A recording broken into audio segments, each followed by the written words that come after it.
تمام حضرات عقیدت اور محبت کے ساتھ بآواز بلند حضور سرور کونین صلی اللہ علیہ وسلم کی بارگاہ میں درود و سلام کا نذرانہ پیش کریں۔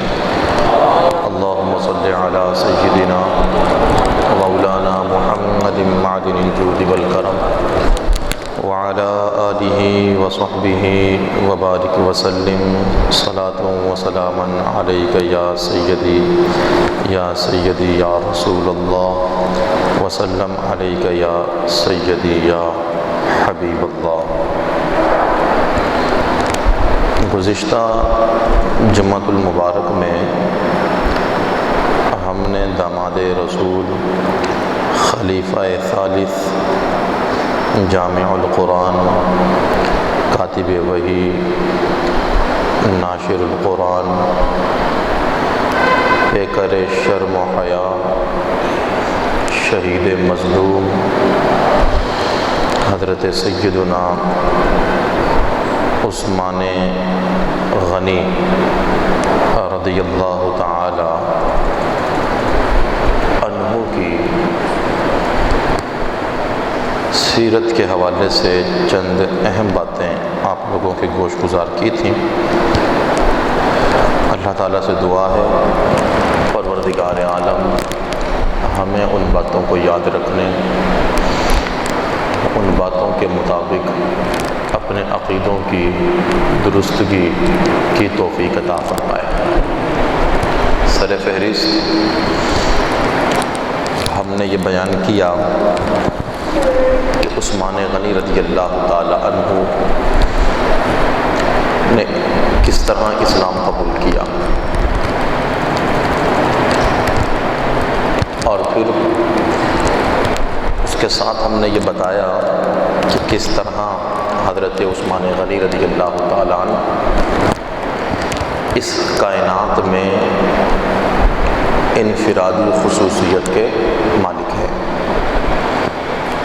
حضور کی دو صاحبزادیاں آپ کے نکاح میں آئیں، اور حضور علیہ السلام کی بیٹیوں کے حوالے سے مکمل گفتگو ہم نے گزشتہ جمعۃ المبارک میں آپ کے سامنے کی تھی کہ حضور کی 4 بیٹیاں ہیں۔ انکار کرنے والوں کے جو عقائد و نظریات تھے ہم نے وہ بھی بیان کیے، اور اہل سنت کا جو عقیدہ تھا اس حوالے سے ہم نے وہ بھی آپ کے سامنے رکھا تھا۔ تو الغرض بنات رسول کے حوالے سے قصہ مختصر یہ کہ امت مسلمہ کو غیرت کا مظاہرہ کرنا چاہیے۔ آپ جس نبی کا کلمہ پڑھیں، کوئی بندہ اٹھ کر اس نبی کی بیٹیوں کا انکار کرے، کلمہ پڑھنے والا مسلمان خاموش رہے تو یہ اس کا کون سا اسلام ہے، اس کی کون سی محبت ہے اور کون سی وفاداری ہے جس کا وہ اعلان کر رہا ہے کہ ہم اپنے نبی کے وفادار ہیں، یا کس منہ سے وہ بندہ قیامت کے دن حوض کوثر پر حضور کے سامنے پیش ہوگا، اور مشکل میں کس طرح حضور سے وہ شفاعت کا طلبگار بنے گا۔ جنہوں نے حضور کی بیٹیوں کا انکار کیا ان کی بات علیحدہ ہے۔ آپ کہیں کہ نہیں ہم تو مانتے ہیں کہ حضور کی 4 بیٹیاں ہیں۔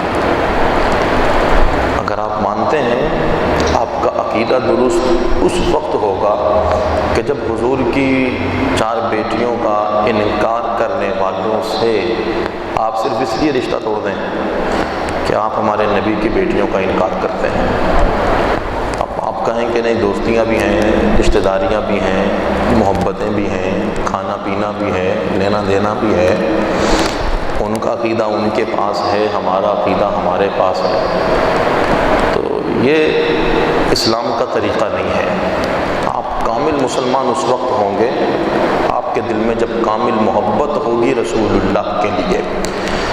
مسلمان تو محبت بھی اللہ اور اس کی رسول کی خاطر کرتا ہے، رسول پاک کی حدیث ہے، اور وہ نفرت بھی اللہ رسول کی خاطر رکھتا ہے۔ وہ اسی سے پیار کرتا ہے جو اللہ رسول کے پیارے ہوں، اور اس سے ناراض ہوتا ہے جس سے اللہ اس کے رسول ناراض ہوتے ہیں۔ میں نے گزشتہ جمعہ اس پر بات کی تھی کہ حدیث پاک میں رسول پاک نے فرمایا کہ تم دوست نہ بناؤ، دوست نہ بناؤ الا مؤمن، مگر جو ایمان والے ہیں۔ اس لیے کہ حضرت عثمان غنی سے جب پوچھا کہ کیسے مسلمان ہوئے تو کیا جواب تھا ان کا کہ میری دوستی تھی صدیق اکبر سے، اور صدیق اکبر کی دوستی تھی رسول اللہ سے۔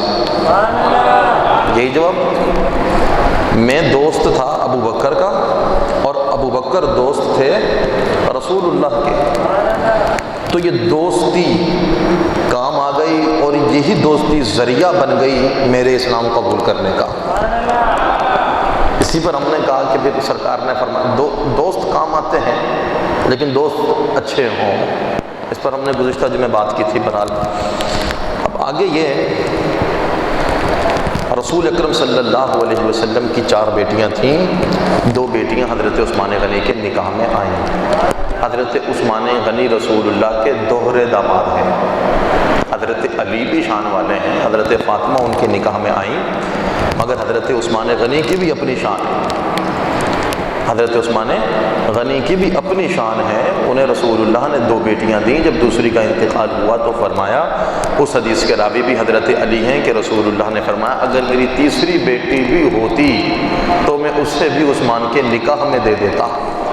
یہ حضرت عثمان غنی کے اعلیٰ اخلاق، ان کی اعلیٰ سیرت، اور ان کی جو محبت تھی رسول اللہ سے اور رسول اللہ کی بیٹیوں سے، یہ اس کا ایک جھلک ہے کہ رسول اللہ کو اتنا پیار تھا حضرت عثمان غنی سے۔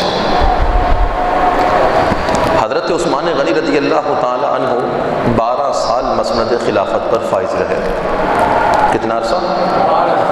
آہستہ بولتے ہیں آپ۔ مسند خلافت پر فائز رہے۔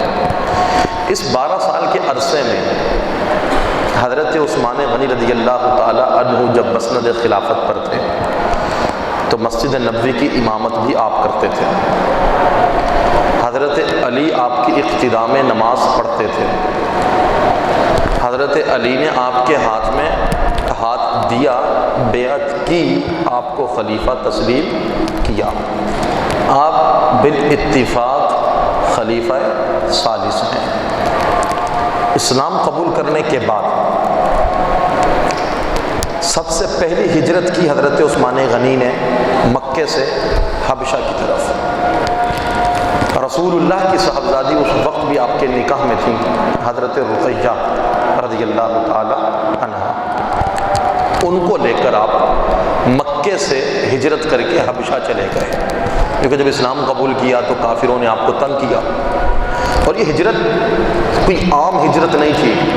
ایک ایسا شخص اپنے شہر کو چھوڑ کر اپنے دین کی حفاظت کی خاطر وہاں سے جا رہا تھا کہ جس شہر میں اس کی پہچان تھی، جس شہر میں اس کا نام تھا، اور جس شہر میں اس کی پیدائش ہوئی، جس شہر میں اس کا گھر تھا، جس شہر میں اس کی جائیداد تھی، اور سب سے بڑی بات کہ جس شہر میں اس کا کاروبار تھا۔ آپ ایک مالدار شخص تھے، چلتا ہوا کاروبار چھوڑ کر جانا، گھر چھوڑ کر جانا، بہن بھائیوں کو چھوڑ کر جانا، کس کے لیے؟ دین اسلام کی خاطر۔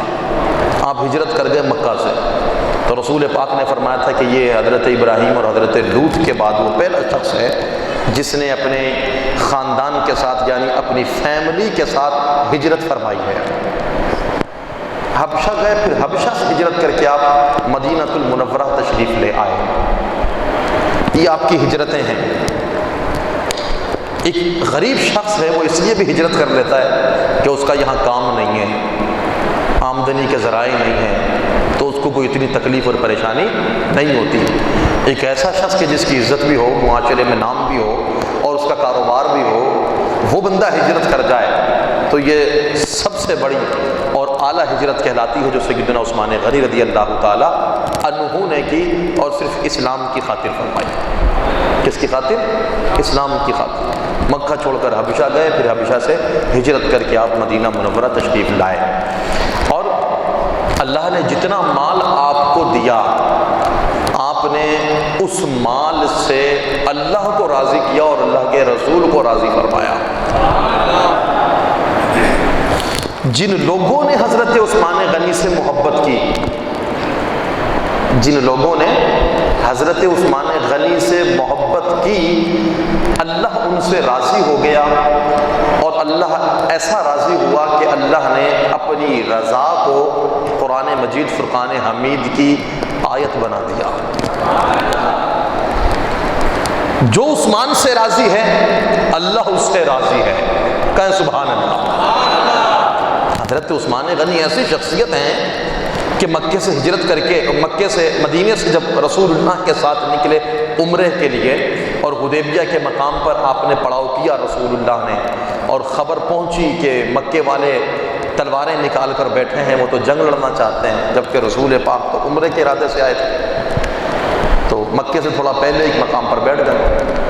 حضرت عثمان کو رسول اللہ نے سفیر بنا کر بھیجا کہ تم جا کر مکے والے کو کہہ دو کہ ہم لڑنے نہیں آئے ہیں، عمرہ کرنے آئے ہیں۔ لڑنے آتے تو تلواریں ہوتی ساتھ میں، ہم تو احرام باندھ کر آئے ہیں، کعبے کا طواف کرنے آئے ہیں، عبادت کرنے آئے ہیں، رب کو راضی کرنے آئے ہیں، سجدے کرنے آئے ہیں، ہم لڑنے کے لیے، اس کا ثبوت ہے کہ ہمارے پاس تلواریں نہیں، جنگی ساز و سامان کے ساتھ ہم نہیں آئے، ہم عمرے کے لیے آئے ہیں، لہٰذا ہمیں عمرے کی اجازت دی جائے۔ حضرت عثمان پہنچے، مختصر یہ کہ آپ نے رسول اللہ کا پیغام مکے والوں کے سامنے رکھا، تو انہوں نے انکار کر دیا اور کہا کہ ہم اللہ کے رسول کو اور ان کے ساتھیوں کو مکے آنے نہیں دیں گے۔ ہاں تم آ گئے ہو تو تمہیں ویلکم کہتے ہیں، خوش آمدید کہتے ہیں، تمہارے لیے مکے کے دروازے کھلے ہیں، طواف کرو، حجر اسود کو بوسے دو، مقام ابراہیم کے سامنے کھڑے ہو جاؤ، صفا مروہ پر دوڑو، تمہیں ہر چیز کی اجازت ہے۔ کیوں؟ اس لیے کہ تم تو تاجر ہو، بڑے یہاں کے رہائشی ہو۔ حضرت عثمان غنی کا نام تھا اور آپ کی محبت بھی تھی، مکے والے لوگ آپ سے محبت بھی کرتے تھے، آپ کو اجازت ہے، آپ کر لیں۔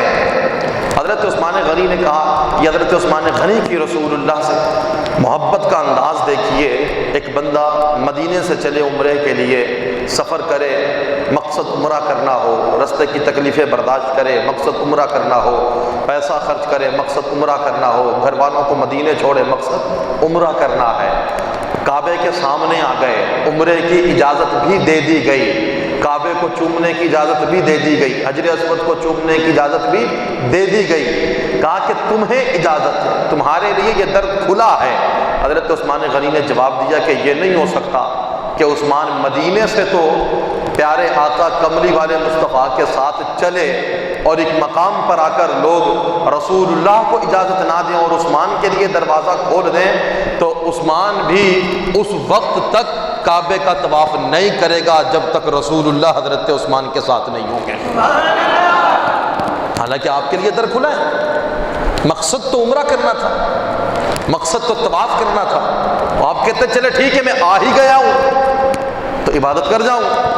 کہا وہ عبادت کیسی جس میں محمد الرسول اللہ کا ساتھ نہ ہو۔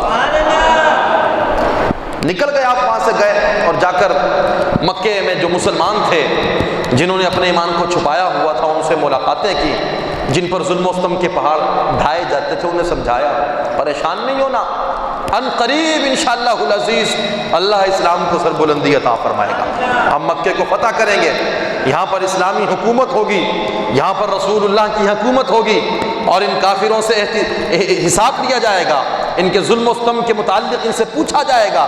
آپ چلے گئے ان کو سمجھانے کے لیے، اور پیچھے سے جو حدیبیہ کے مقام پر جہاں رسول اللہ موجود تھے دیر ہو گئی، یہ بات پھیل گئی وہاں پر کہ مکے کے کافروں نے تو عثمان غنی کو قتل کر دیا ہے۔ اب صحابہ کرام کا خون جوش مارنے لگا، رسول اللہ کے داماد کو قتل کر دیا، حضرت عثمان غنی کو قتل کر دیا، ہمارے ساتھی کو قتل کر دیا۔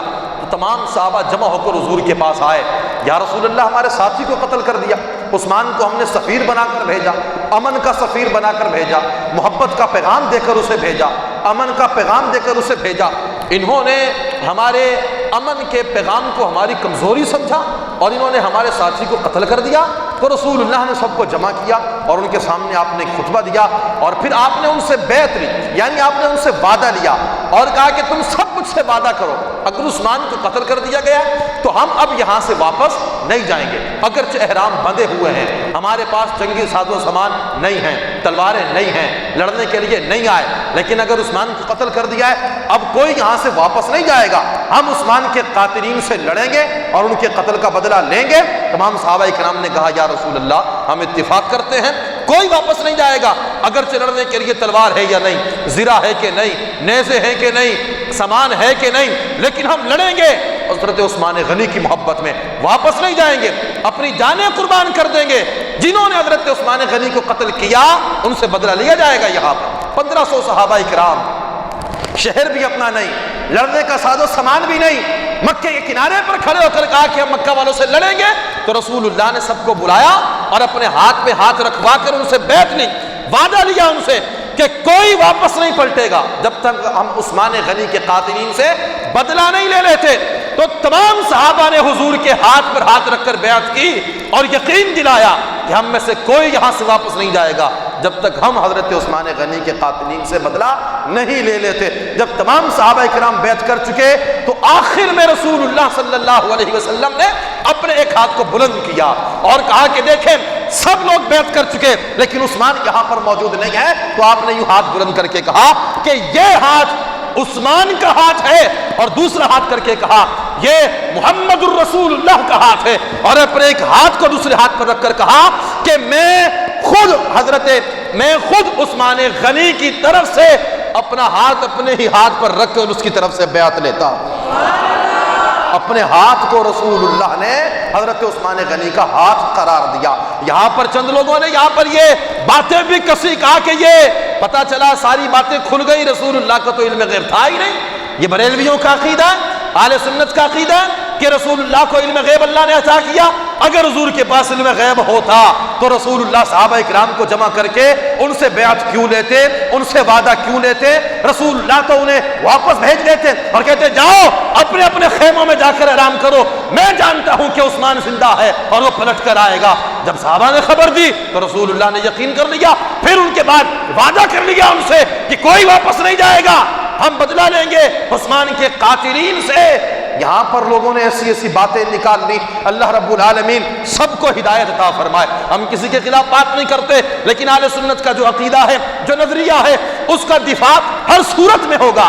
اصل اسلام، اصل دین، رسول اللہ کی اصل جو شان ہے وہ ہر صورت میں بیان کی جائے گی۔ اللہ نے آپ کو علم غیب عطا کیا، صحابہ نہیں جانتے تھے لیکن رسول اللہ جانتے تھے کہ عثمان غنی زندہ ہے نا؟ ذرا سب کہتے سبحان اللہ۔ رسول اللہ آہستہ بولتے ہیں، جانتے تھے کہ عثمان غنی کیا ہے؟ بلند آواز سے کیا ہے؟ زندہ ہے۔ اور اس کی مثال رسول اللہ نے یوں دی، ہاتھ بلند کر کے فرمایا کہ یہ ہاتھ عثمان کا ہاتھ ہے۔ یہ ہاتھ کس کا ہے؟ عثمان کا۔ عثمان کی طرف سے بیعت لی رسول اللہ نے۔ اور یہ تو بات روز روشن کی طرح واضح ہے کہ بیعت ہمیشہ زندوں کی جاتی ہے، مردوں کی طرف سے کبھی بیعت، جو مر گیا اس کی کیا بیعت ہے؟ اس سے کیا وعدہ ہے؟ کس چیز کا وعدہ ہے؟ اور گویا رسول اللہ نے صحابہ کرام کو منع بھی نہیں کیا۔ کیوں؟ رسول اللہ جانتے تھے کہ ایک وقت ایسا آئے گا جب بیر عثمان کو چاروں طرف سے لوگ گھیر لیں گے، چاروں طرف سے لوگ گھیر لیں گے۔ رسول اللہ نے کئی مرتبہ خبر دی، ہم نے گزشتہ جمعہ ایک حدیث بیان کی کہ جب تیسری مرتبہ دروازے پر دستک ہوئی تو رسول اللہ نے فرمایا افتح لہ وبشرہ بالجنہ، جو بھی آیا ہے دروازہ کھول دو، جنت کی بشارت دے دو اور اسے بتا دو کہ ان قریب اس پر کیا ظلم و ستم ہونے والا ہے۔ دروازہ کھلا تو سامنے کون تھے؟ حضرت عثمان غنی تیسرے نمبر پر، جنت کی بشارت بھی دی اور آئندہ آنے والے فتنوں کی خبر بھی حضرت عثمان کو دی۔ آپ نے کیا کہا؟ خدا کا شکر ادا کیا کہ مجھے رسول اللہ نے جنت کی بشارت دی، اور جو مصیبت کا ذکر ہوا کہا واللہ المستعان، جو پریشانیاں، مصیبتیں، رنج و غم، دکھ درد تکلیفیں آنے والی ہیں، میں اس پر اللہ سے مدد کا طلبگار ہوں۔ یہ جملے آپ نے کہے تو آپ پر جو مصیبتیں آنے والی تھی رسول اللہ جانتے تھے کہ ایک وقت آئے گا لوگ حضرت عثمان غنی کو گھیر لیں گے، تو گویا رسول اللہ نے آج ہی صحابہ کرام سے بیعت لے لی کہ جب بھی عثمان پر کوئی مشکل وقت آئے تو تم نے پیچھے نہیں ہٹنا، عثمان غنی کا ایسا ہی ساتھ دینا ہے جس طرح آج تم عثمان غنی کے نام پر محمد الرسول اللہ کا ساتھ دے رہے ہو۔ عثمان غنی کی محبت پر رسول اللہ کے ہاتھ میں ہاتھ رکھ کر بیعت کر رہے ہو کہ ہم عثمان غنی کے قاتلین سے لڑیں گے، بدلہ لیں گے ان سے۔ تو رسول، اور پھر اس کے بعد قرآن کی آیت نازل ہو گئی، لقد رضی اللہ عنہم ورضوا عنہ۔ اللہ رب العالمین نے قرآن کی آیت نازل فرما کر کہا کہ وہ تمام صحابہ، وہ تمام لوگ جو تحت الشجرہ درخت کے نیچے کھڑے ہیں، ان الذین یبایعونک انما یبایعون اللہ ید اللہ فوق ایدیہم، وہ تمام کے تمام صاحب جو درخت کے نیچے رسول اللہ موجود ہیں تو اپنا ہاتھ رسول اللہ کے ہاتھ میں دیتے ہیں۔ وہ یہ نہ سمجھیں کہ فقط رسول اللہ کا ہاتھ ہے، ید اللہ فوق ایدیہم، ان کے ہاتھوں پر خدا کا ہاتھ بھی ہے، خدا کا دست اقدس بھی ہے، یہ ہاتھ خدا کا ہے۔ محمد الرسول اللہ کے ہاتھ کو رب کائنات نے ید اللہ فرمایا کہ وہ رسول اللہ کے ہاتھ میں بیعت نہیں کر رہے، وہ تو ید اللہ، اللہ کے دست قدرت میں اپنا ہاتھ دے کر بیعت کر رہے۔ جتنے بھی لوگ تھے وہاں پر، پھر قرآن نے کہا کہ اللہ ان سب سے راضی ہو گیا ہے۔ زور سے کہے نا سبحان اللہ۔ جس نے بیعت کی، قرآن کہتا ہے کہ اللہ ان سب سے راضی ہو گیا ہے، اور یہ وہ جماعت ہے جو خدا سے راضی ہے اور خدا ان سے راضی ہے، جو خدا سے راضی ہے، اور یہ کیا ہے؟ خدا سے، اللہ ان سے راضی ہے اور یہ اللہ سے راضی ہے۔ قرآن نے واضح کر دیا کہ جو عثمان غنی سے محبت کرتا ہے اللہ ان سے راضی ہو جایا کرتا ہے۔ بلند آواز سے کہے نا سبحان اللہ۔ جتنے صحابہ تھے اعلان کر دیا، آج نمازی نماز پڑھتا ہے اس لیے کہ خدا راضی ہو جائے، قاری نے قرآن پڑھا اس لیے کہ خدا راضی ہو جائے، حاجی نے حج کیا اس لیے کہ خدا راضی ہو جائے، سخی نے مال اللہ کی راہ میں صدقہ دیا اس لیے کہ خدا راضی ہو جائے۔ کائنات کا ہر شخص خدا کو راضی کرنا چاہتا ہے، مگر رب کائنات خود خدا ہو کر یہ اعلان کر رہا ہے کہ جن لوگوں نے درخت کے سائے میں کھڑے ہو کر عثمان غنی کی محبت میں رسول اللہ کے ہاتھ میں ہاتھ دے کر بیعت کی ہے، اللہ ان سب سے راضی ہو چکا۔ ساری کائنات،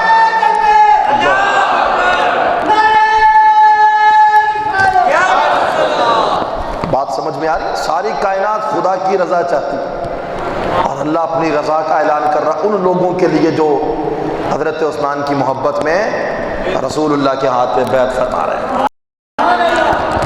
تو جو رسول اللہ صلی اللہ علیہ وسلم سے محبت کریں، حضرت عثمان سے محبت کریں، اللہ ان سے راضی ہو جاتا ہے۔ اللہ ان سے، آہستہ بولتے ہیں آپ لوگ، اللہ ان سے راضی ہو جاتا ہے۔ اور جو ان سے بغض رکھے، جو ان سے جلے، جو ان سے دشمنی رکھے، جو ان کی شان کو نہ مانے، جو ان پر طعن و تشنیع کرے، سب و ستم کرے یا ان سے ناراض ہو جائے۔ ہم نے حدیث مبارکہ پچھلے جمعے میں آخر میں بیان کی کہ ایک جنازہ لایا گیا رسول اللہ کے پاس، اور رسول اللہ فرماتے تھے اگر کسی کا انتقال ہو جائے تو مجھے خبر دو تاکہ اس کے جنازے میں شامل ہو جاؤں، اور میرا شامل ہونا اس کے بخشے جانے کا ذریعہ بن جائے۔ جنازہ آ گیا، مسجد نبوی کی چوکھٹ پر رکھ دیا گیا، رسول اللہ تشریف لے آئے اور اس کے چہرے سے کپڑا ہٹایا، چہرے کو دیکھا، پہچانا تو انکار کر دیا۔ عرض کیا رسول اللہ آپ تو فرماتے تھے کہ جس کا جنازہ ہو تو مجھے بلاؤ، آپ نے کیوں انکار کیا؟ تو رسول پاک نے فرمایا کہ یہ وہ ہے جو عثمان سے بغض رکھتا ہے، جو عثمان سے، ایک جملہ میں یہاں پر بولوں اگر آپ برداشت کر جائیں تو، آپ سبحان اللہ آہستہ بولتے ہیں، پھر کہتے ذرا بلند آواز سے سبحان اللہ۔ بھائی صحابہ تو وہ ہیں، اگر بندہ صحابہ سے محبت کرے تو رب کائنات قرآن میں کہتا ہے رضی اللہ عنہ، اللہ ان سے راضی ہو گیا۔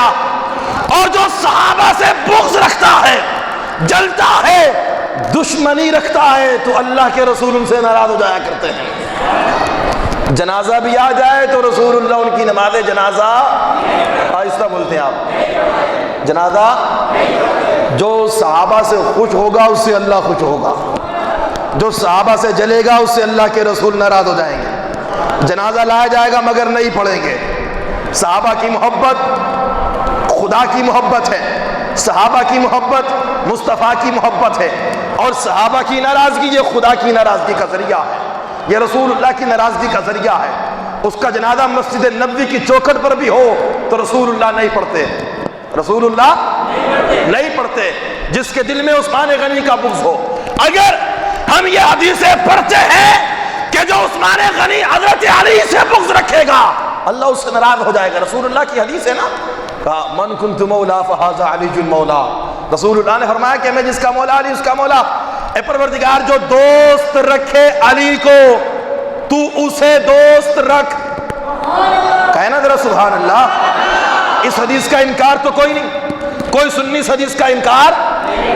ہماری مسجدوں میں، ہمارے منبر پر، ہمارے محراب میں، ہماری مسجدوں کے دروازوں پر، ہماری مسجدوں کے دروازوں پر حضرت علی کے متعلق یہ حدیث جو غدیر خم کے موقع پر رسول اللہ نے اعلان کیا، من کنت مولا فہذا علی المولا، میں جس کا مولا ہوں علی اس کا مولا ہے، ہمارے منبروں پر، ہماری دیواروں پر وہ حدیثیں لکھی ہوئی ہیں۔ سنی ان باتوں کا انکار، آہستہ بولتے ہیں آپ صاحب، سنی ان باتوں کا انکار۔ علی ہم سب کے مولا ہے، علی ہم سب کے، ہم نے کبھی اس کا انکار نہیں کیا۔ یہ حدیث ہمارے سینوں میں ہے، یہ حدیث ہمارے ذہنوں میں ہے، یہ حدیث ہماری مسجدوں میں ہے، یہ حدیث ہمارے منبروں میں ہے، حضرت علی کا نام ہمارے محرابوں میں ہے۔ سنی بریلوی کبھی حضرت علی سے بغض نہیں رکھتا، بلکہ حضرت علی سے تو محبت کرتا ہی سنی ہے، حضرت علی سے اہل بیت سے محبت کرتے ہی بریلوی ہے۔ بریلویوں کو ناسبی کہنا یہ بند کیا جائے۔ تیری نسل پاک میں ہے بچہ بچہ، یہ شعر کس نے کہا؟ کسی ناسبی نے کہا؟ بریلویوں کے امام نے کہا۔ کس نے کہا؟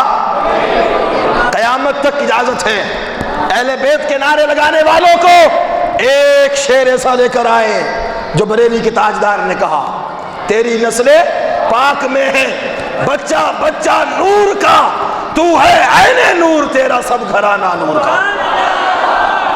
کون انکار کرتا ہے حضرت علی کا؟ کوئی انکار نہیں کرتا۔ حضرت عثمان سے جو بغض رکھے گا، رسول اللہ فرما رہے ہیں من کنت مولا فہذا علی المولا، جس کا میں مولا اس کا علی مولا۔ کہا سبحان اللہ۔ اے اللہ جو دوست رکھے علی کو تو اسے دوست رکھ، اور جو بغض رکھے علی سے، جو بغض رکھے علی سے تو اس سے ناراض ہو جا۔ شاعر نے کہا نا کہ ضروری تو نہیں کہ آگ سے جل جائے بشر، کیا بھائی کہہ دو سبحان اللہ، میں شعر بھول جاؤں، وہ پتہ ہے ہمیں شعر ویسے یاد نہیں ہوتے۔ ضروری تو نہیں کہ آگ سے جل جائے بشر، بغض حیدر بھی کلیجوں کو جلا دیتا ہے۔ اور اگر کوئی یوں کہہ دے پھر بھی غلط نہیں ہوگا کہ ضروری تو نہیں کہ بشر سے آگ سے جل جائے بشر، بغض عثمان بھی کلیجوں کو جلا دیتا ہے۔ وہاں تو رسول اللہ نے کہا کہ جو علی سے بغض رکھے مولا تو اس سے ناراض ہو جا، یہاں عثمان سے بغض رکھنے والے کا جنازہ لایا گیا، رسول اللہ نے انکار فرما دیا۔ جس کے جنازے سے رسول اللہ پیچھے ہٹ جائیں تو دنیا کی کوئی طاقت اس سے لے جا سکتی ہے جنت میں؟ آہستہ بولتے ہیں آپ لوگ، آہستہ بولتے ہیں، ابھی بھی نہیں لے جا سکتی۔ کہا من کنت مولا فہذا علی المولا۔ حدیث اہل سنت کے ہاں یہ حدیث بالکل صحیح ہے، کسی نے انکار نہیں کیا۔ لیکن اگر کوئی بندہ، حضرت عثمان غنی کی شہادت ہوئی 18 ذی الحج کو، کب ہوئی؟ آہستہ نہ بولیں، 18 ذی الحج کب تھی؟ کب تھی؟ کل تھی، جو کل کا دن گزر گیا، جمعرات کا دن۔ آپ کو جب شہید کیا گیا تو 18 ذی الحج جمعے کا دن تھا۔ کون سا دن؟ جمعے کا دن۔ اور اب جو ذی الحج کی 18 تاریخ گزری ہے وہ کل گزر گئی، جمعرات کو گزر گئی، جمعرات۔ الحمدللہ آپ اہل بیت سے بھی محبت کرتے ہیں، صحابہ کرام سے، کرتے ہیں نا؟ 10 محرم کو فاتحہ ہوتی ہے آپ کے یہاں، تو کل کیوں نہیں ہوئی؟ کل کیوں نہیں ہوئی؟ 18 ذی الحج حضرت عثمان غنی صحابی ہیں نا. اگر آپ کہتے ہیں کہ ہم اہل بیت سے محبت کرتے ہیں، صحابہ سے بھی کرتے ہیں، تو پھر یہ سوال ہے نا کہ اگر 10 محرم کو آپ فاتحہ دیتے ہیں گھر میں تو 18 ذی الحج کو کیوں نہیں دیتے؟ آپ کہیں کہ کربلا کا میدان تھا، حضرت عثمان غنی کو حضرت امام حسین کا سر تن سے جدا کر دیا گیا، تو ہم کہیں گے مدینہ المنورہ قصر خلافت 18 ذی الحج حضرت عثمان غنی کو کاٹ دیا گیا. آپ خلیفہ وقت تھے. کون تھے؟ خلیفہ وقت. آپ کہیں کہ کربلا کی تاریخ اس لیے یاد ہے کہ پانی 3 دن بند رہا، تو عثمان غنی کی تاریخ کیوں یاد نہیں؟ پانی 40 دن بند رہا. کتنے دن؟ 40 دن پانی بند رہا. 40 دن. اور وہ پانی بھی کون سا؟ جو عثمان غنی نے خرید کر دیا. کس نے؟ آہستہ بولتے ہیں آپ. کس نے خرید کر دیا؟ جب رسول اللہ مکے سے ہجرت کر کے مدینے آئے تو ایک ہی کنواں تھا میٹھے پانی کا. کنویں تو اور تھے، میٹھے پانی کا ایک ہی کنواں جسے بئر عثمان کہتے ہیں. یہودی کی ملکیت ہے، مسلمانوں کو پانی نہیں دیتا، انہیں تنگ کرتا ہے، انہیں بھگاتا ہے. رسول اللہ بیٹھے منبر پر، ایک لڑکی آئی روتے ہوئی، آ کر رسول پاک کے دامن کو پکڑا اور رونے لگی. رسول پاک نے اس کے سر پر دست شفقت پھیرا اور پوچھا کیا ہوا، تجھے کس چیز نے رلایا؟ عرض کی یا رسول اللہ میرے چھوٹے چھوٹے بہن بھائی ہیں، پیاسے ہیں، پانی بھرنے گئی تو یہودی نے میرا مشکیزہ پھینک دیا، وہ پانی بھرنے نہیں دیتا. رسول اللہ منبر پر چڑھے، خطبہ دیا، کہا کہ جو اس یہودی سے کنواں خرید کر ہمارے نام کرے گا، میں محمد وعدہ کرتا ہوں کہ جنت اس کے نام کر دوں گا. رسول اللہ نے اعلان کیا. حضرت عثمان غنی کے پاس جب یہ اعلان پہنچا نا تو آپ نے وافر رقم، 2 طرح کی روایتیں ملتی ہیں. ایک میں یہ کہ پہلے آپ نے آدھا کنواں خرید لیا اس سے، بعد میں آدھا خریدا. دوسری یہ کہ آپ اس یہودی کے پاس گئے، مگر اس سے پہلے یہودی کو خبر دے دی گئی اور اس سے کہہ دیا گیا کہ اب یہ کنواں تیرے پاس نہیں رہے گا. اب یہ کنواں تیرے پاس. اس نے کہا کیوں؟ کہا اعلان ہو گیا ہے دربار رسالت میں کہ جو کنواں خرید کر دے گا محمد اسے جنت دے گا. اس نے کہا میں نے بیچنا ہی نہیں. تو خریدار خریدے گا کیسے؟ اس نے کہا کہ جب اعلان ہو جائے دربار رسالت میں تو پھر محمد کے غلام پیچھے نہیں رہتے، تجھے بیچنا پڑے گا. یہودی جمع ہو گئے، کہا کہ جتنی بھی آفر تجھے ہو جائے مگر تو نے یہ کنواں، آہستہ بولتے آپ، یہ کنواں تو نے کیوں نہیں بیچنا؟ کہا یہ تو مسلمانوں کی ذلت کا سبب ہے، ہم اس کنویں کے ذریعے انہیں ذلیل کرتے ہیں، پانی پینے کے لیے انہیں یہاں آنا پڑتا ہے، ہم انہیں ذلیل کرتے ہیں. کنواں کسی صورت نہیں بیچنا، جو رقم چاہیے ہم سے لو. ان کو پتا تھا کہ بڑی بڑی آفریں آئیں گی. یہودیوں نے جمع ہو کر اس کنویں کے مالک کو سمجھایا. اس نے کہا فکر کی بات ہی نہیں، میں بکنے والا، میں جھکنے والا. اب ہو یہودی اور وہ باتیں ایسی کرے کہ میں بکنے والا نہیں. بکنے والا کائنات میں ہر مذہب بک جاتا ہے، صرف رسول اللہ کا دین نہیں بکتا. حضرت عثمان غنی آئے، اس سے پوچھا ہمیں بیچنا، اس نے کہا 40,000 دینار لوں گا. کتنے؟ 1 دینار سونے کا سکہ ہوتا ہے. کیا؟ آہستہ بولتے آپ. 1 دینار کیا ہوتا ہے سونے کا؟ 1 یا 2، 4 نہیں، 400 نہیں، 4,000 نہیں، 40,000. آہستہ بولتے. بات ختم کر دیں. تھک گئے؟ نہیں، ٹائم ختم ہونے والا ہے. کیا کہا؟ کتنے؟ سب بولے نا، جو پیچھے بیٹھے وہ بھی کہا 40,000 دینار. یہودیوں نے کہا کہ یہ کیا بات؟ اس نے کہا یہ سارے مسلمان مل جائیں تو 40,000 دینار نہیں لا سکتے. 40,000 دینار ایک قیمت ہے. اگر اسے کیا پتا کہ سامنے عثمان کھڑا ہے. کہا نا سنا، مدینے کا سب سے بڑا تاجر، مدینے کا سب سے بڑا تاجر. حضرت عثمان غنی نے کہا کہ بس. آپ نے اپنی جھولی اس کے سامنے کھولی، سونے کے سکے پھینکے، جیبوں کو نکال کر خالی کیا، آستینوں کو نیچے اتارا، ہر جگہ سے سونے کے سکے نکالے، اس کے سامنے سونے کا ڈھیر لگا دیا. اتنا سونا تو یہودی جب سے پیدا ہوا تھا آج تک نہیں دیکھا. اس نے کہا کہ اتنا سونا یہودی مجھے کیا دیں گے، یہ سارا مال سمیٹ لوں تو میری نسلیں کھاتی رہیں گی، اگر یہ سارا مال میں سمیٹ لوں تو میری تو نسلوں کی نکاح نہیں، یہودیوں نے مجھے کیا دینا ہے؟ اس نے جلدی سے سارا مال سمیٹ لیا، وہ یہودیوں کے مشورے اور میٹنگیں ختم ہو گئی، سارا مال سمیٹ کر اس نے کہ کنواں حضرت عثمان غنی کے نام کر دیا۔ حضرت عثمان غنی کھڑے تھے تو وہ ہنسا، اس نے کہا لگایا، زن حضرت عثمان غنی بھائی کیوں ہنستا کیوں ہے؟ اس نے کہا عثمان میں تو تجھے بڑا عقل مند سمجھتا تھا، میں تجھے عقل مند سمجھتا تھا، تو بڑا تاجر ہے، تو نے بڑے گھاٹے کا سودا کر دیا، اس کنویں کی اتنی قیمت تھوڑی ہے، تو نے ساری دولت میرے نام کر دی اٹھا کر، یہ کنواں اتنا مہنگا آہستہ بولتے ہیں، اس کنویں کی اتنی قیمت نہیں ہے۔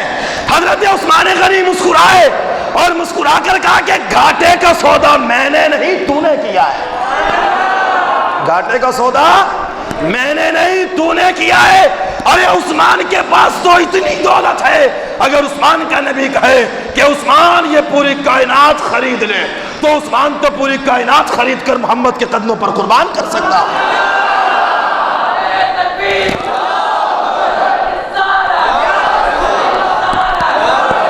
عثمان غنی نے کہا کروں تیرے نام پہ جاں فدا، نہ بس ایک جاں دو جہاں فدا، دو جہاں سے بھی نہیں جی بھرا، کروں کیا کروڑوں جہاں، میرے تو سب کچھ آپ ہی ہے رحمت عالم۔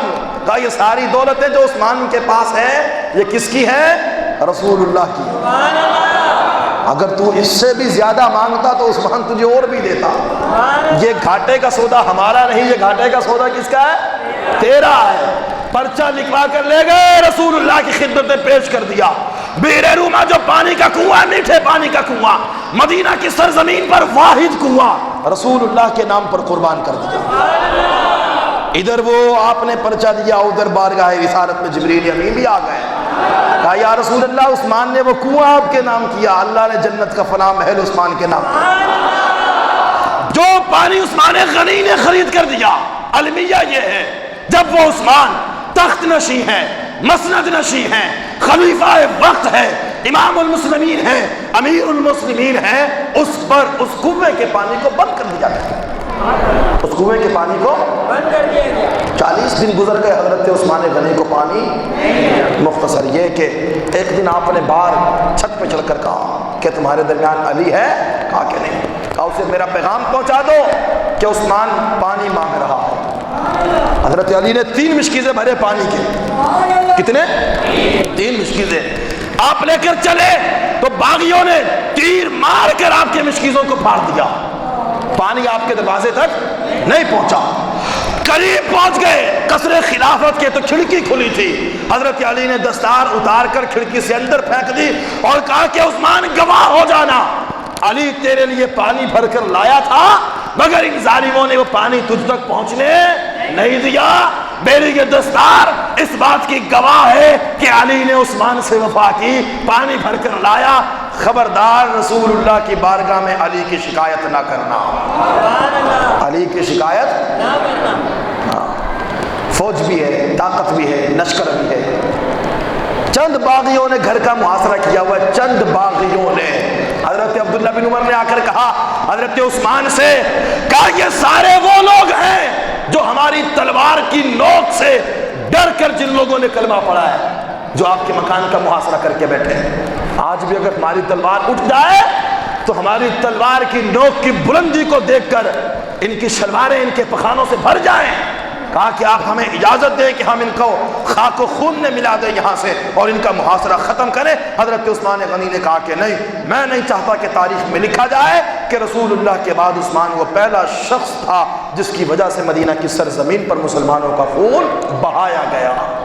آپ کے غلام آ گئے، غلام، ذاتی غلام آپ کے، انہوں نے تلواریں اٹھا لی اور زرہ پہن لی اور انہوں نے آ کر کہا کہ آپ ہمارے آقا ہیں۔ غلام اتنے تھے جو ایک مکمل فوج کی طاقت رکھتے تھے غلام، کہا کہ ہم آپ کے دشمنوں کو نہیں چھوڑیں گے۔ حضرت عثمان غنی نے فرمایا کہ جو مجھ سے محبت کرتا ہے اپنے اوزار کھول دے، تلوار کو نیچے رکھ دے، جو تلوار کو نیچے رکھے گا اور جنگی ساز و سامان کو کھول دے گا میں اس کو خدا کی خاطر آزاد فرماتا ہوں۔ یہ صبر تھا حضرت عثمان کا، اتنا صبر کہ اپنی جان دے دی مگر اپنے دفاع میں تلوار۔ رسول اللہ نے کہا تھا، حضرت مرہ بن کعب کہتے ہیں کہ رسول اللہ نے ایک مرتبہ خطبہ دیا اور آپ نے اپنے بعد ہونے والے فتنوں کا ذکر کیا تو فرمایا کہ یہ جو شخص جا رہا ہے، پیچھے سے ایک شخص گزر رہا تھا، کہا یہ شخص جب فتنے برپا ہوں گے تو یہ شخص اس روز ہدایت پر ہوگا۔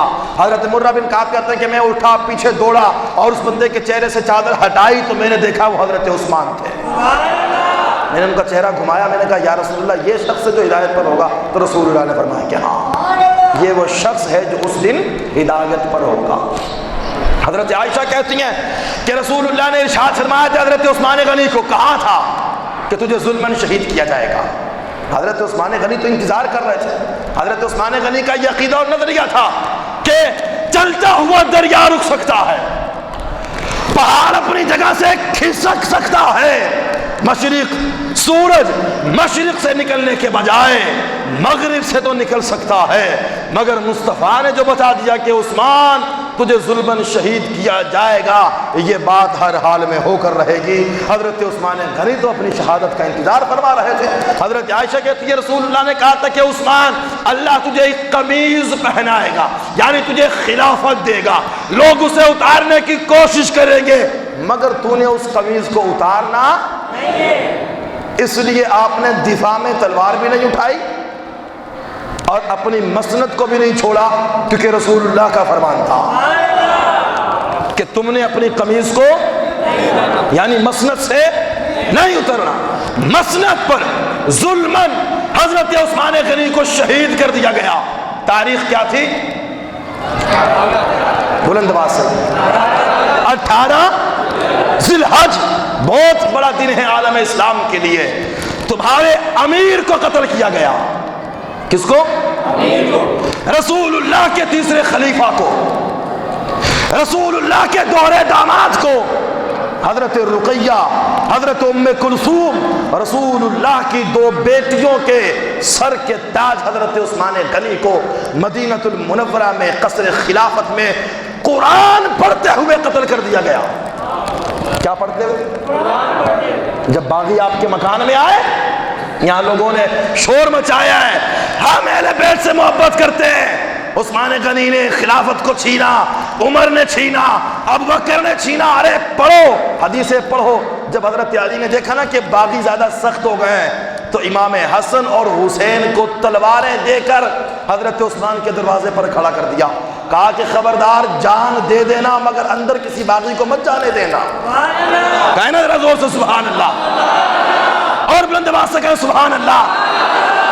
اہل بیت کی حضرت عثمان غنی سے محبت دیکھیے، حضرت علی نے 2 شہزادوں کو دروازے پر کھڑا کر دیا۔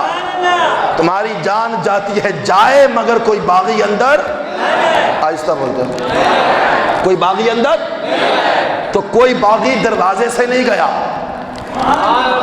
کیسے جا سکتا تھا کہ حضرت امام حسن و حسین جو کھڑے تھے، حضرت محمد بن طلحہ جو کھڑے تھے، حضرت عبداللہ بن زبیر جو کھڑے تھے دروازے پر، تمام صحابہ، جید صحابہ کے نوجوان بیٹے کھڑے ہیں دروازے پر۔ وہ لڑ بھی سکتے تھے، ان باغیوں کو مار بھی سکتے تھے، کیوں نہیں مارا؟ اس لیے کہ حضرت عثمان غنی کی طرف سے اجازت نہیں۔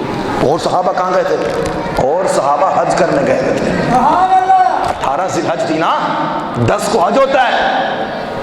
مدینے سے کئی صحابہ اکرام حج کرنے گئے ہوئے تھے، تو لوگوں کو، مسلمانوں کو گمراہ کرنے کی کوشش نہ کی جائے کہ حضرت عثمان غنی نے یہ کیا، یہ کیا، یہ کیا، مسلمانوں کو ان سے نفرت ہو گئی تو مسلمان جوش میں آ گئے، انتقام میں آ گئے نا۔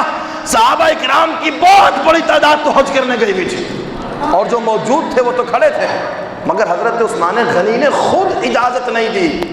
باغی اندر آ گئے، آپ کو ٹھڈے مارے گئے، لاتیں ماری گئی، آپ کی پسلیاں ٹوٹ گئی، آپ کے تلوار کا وار کیا تو آپ کی بیوی نے تلوار کا وار روکنے کے لیے ہاتھ آگے کیا تو ان کی انگلیاں کٹ گئی، آپ کی داڑھی مبارک کو پکڑ کر کھینچا گیا، آپ کے جسم پر تلوار کا وار کیا گیا۔ قرآن پڑھ رہے تھے تو قرآن کے ورق پر آپ کے جسم سے نکلنے والا خون کا پہلا قطرہ گرا۔ قرآن کی اس آیت پر فَسَيَكْفِيكَهُمُ اللَّهُ وَهُوَ السَّمِيعُ الْعَلِيمُ۔ اس آیت پر آپ کے خون کا قطرہ گرا، اس آیت پر، اور آپ جام شہادت نوش فرما گئے۔ باقی پیچھے کی دیوار پھاند کر آئے اور صحابہ کرام کو پتہ نہ چل سکا۔ آپ کی زوجہ نے پھر چھت پر کھڑے ہو کر اعلان کیا کہ لوگوں، امیر المؤمنین حضرت عثمان غنی کو قتل کر دیا گیا ہے۔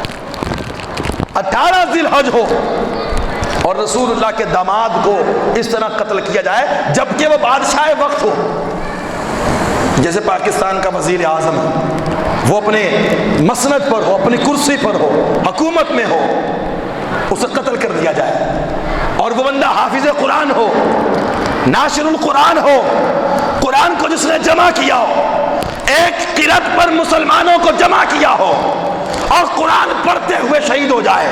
حدیث میں آتا ہے جو بندہ جس زمین پر شہید ہوا قیامت کے دن وہ زمین اس کی شہادت کی گواہی دے گی، قیامت کے دن وہ زمین اس کی شہادت کی گواہی دے گی۔ احد کا میدان قیامت کے دن احد میں شہید ہونے والوں کی گواہی دے گا، بدر کا میدان قیامت کے دن بدر میں شہید ہونے والوں کی گواہی دے گا، خیبر کی زمین قیامت کے دن خیبر کے مقام پر شہید ہونے والوں کی گواہی دے گا۔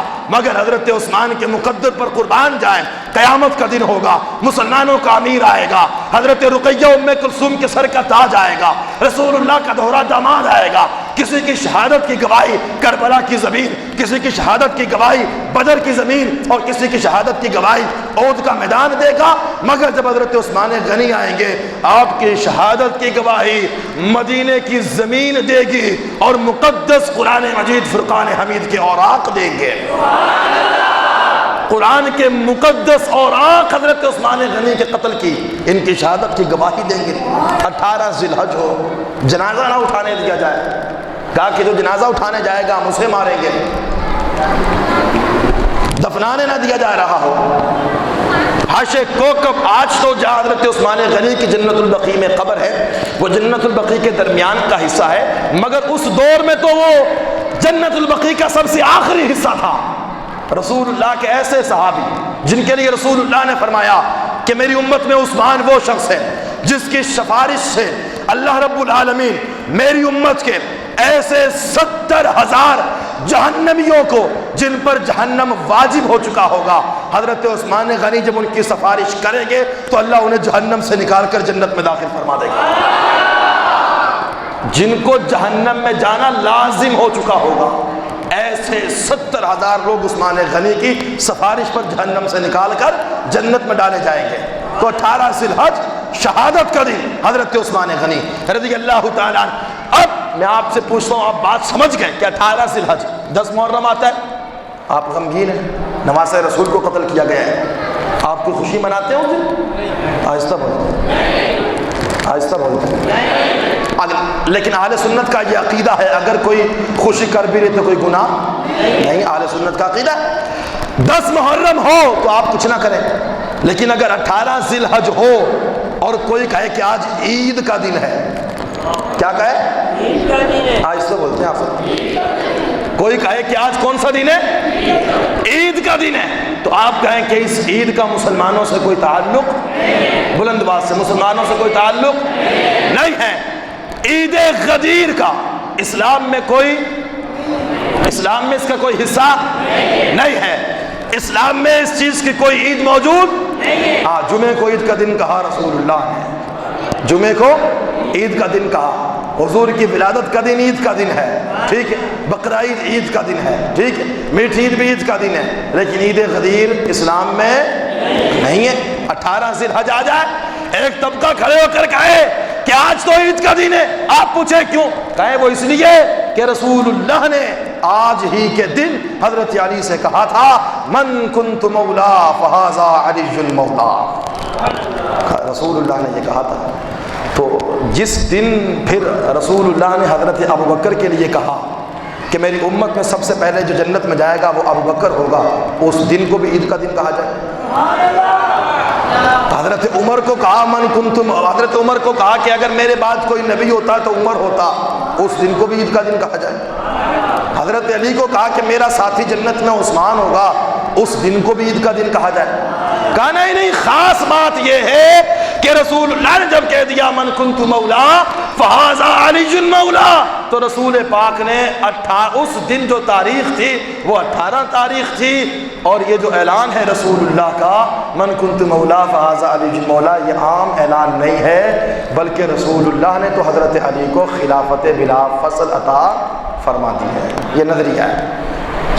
پہلی بات یہ ہے کہ رسول اللہ نے جس دن حضرت علی سے یہ کہا من کنت مولا فہذا علی مولا، اہل سنت کے نزدیک اس دن ذی الحج کی 18 تاریخ، آہستہ نہ بولے نا، ہم کہتے ہیں سب کو جو بھی یہ اعلان کرتے ہیں نا، ایک صحیح سند کے ساتھ، صحیح سند کے ساتھ کوئی ایک حدیث لا کر پیش کی جائے کہ جس دن رسول اللہ نے فرمایا تھا من کنت مولا فہذا علی مولا، اس دن 18 ذی الحج تھی۔ حدیث نہیں کہہ رہے، حدیث درست ہے، رسول اللہ نے یہ ضرور کہا میں جس کا مولا علی اس کا مولا، اس کا کوئی انکار، جو انکار کرے وہ ظالم ہے، جو انکار کرے گمراہ ہے، جو انکار کرے بے دین ہے۔ حضرت علی سے جلتا ہے، حضرت علی سے بغض رکھتا ہے، ہم حضرت علی سے جلتے بغض نہیں رکھتے۔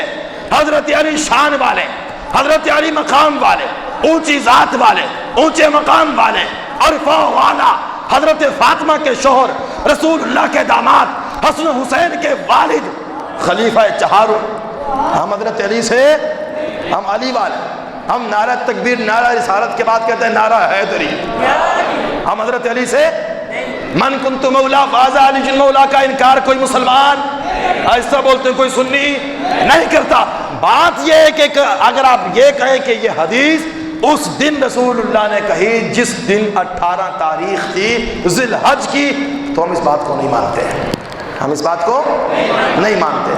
اگر ہاں ہمارا نہ ماننا تمہارے ساتھ مقابلے کی وجہ سے نہیں، علم کی وجہ سے ہے، کوئی بندہ صحیح سند کے ساتھ ایک حدیث پیش کرے تو ہم سب سے پہلے سر جھکا دیں گے کہ یہ 18 تاریخ کو رسول اللہ نے کہی۔ اور دوسری بات، ہم اس حدیث کو مانتے ہیں من کنت مولا فہذا علی مولا، کہ رسول اللہ نے فرمایا میں جس کا مولا ہوں علی اس کا مولا ہے، مطلب میں جس کا دوست ہوں علی اس کا، آہستہ بولتے ہیں بھائی، سب بولے نا، میں جس کا محبوب ہوں علی اس کا، میں جس کا محبوب ہوں علی اس کا، اس لیے اسی حدیث کے آگے کہا اے اللہ تو دوست رکھ اسے جو علی کو دوست رکھے، اور تو ناراض ہو جا اس سے جو علی سے ناراض ہوتا ہے۔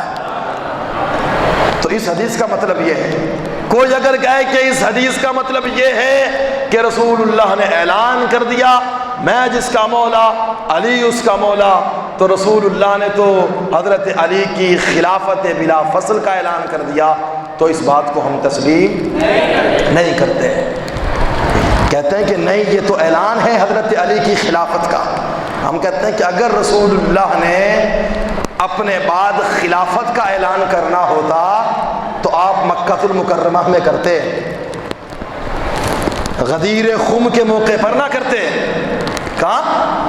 مکہ مکرمہ میں، جہاں مسلمانوں کا جم غفیر تھا، دنیا کے ہر کونے سے مسلمان آیا ہوا تھا، رسول اللہ صلی اللہ علیہ وسلم نے حج ادا کیا۔